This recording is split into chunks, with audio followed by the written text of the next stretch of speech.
Kain po tayo, may Spanish sardines na bangos na binili ko nung Friday, may ginisang ampalaya na may itlog at syempre may kanin.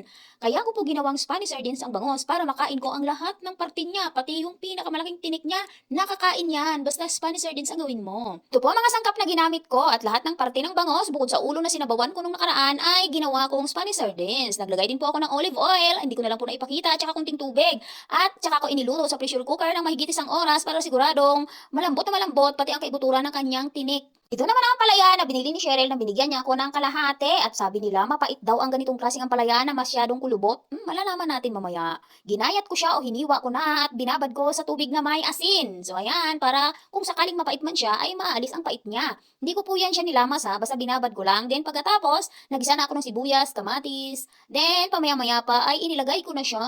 Yan. Medyo maingat lang ako sa pagluluto ng ampalaya ha. Dahan-dahan lang sa paghalo-halo dahil ayoko nga pumait siya. Ayokong mapait. Gusto ko yung okay lang. After a few minutes, ayan na, luto na siya. At dahil mag-isa lang ko, hindi ko kayang ubusin, ayan, i-stack ko na lang ang iba. Thank you for watching. Bye-bye. God bless us all.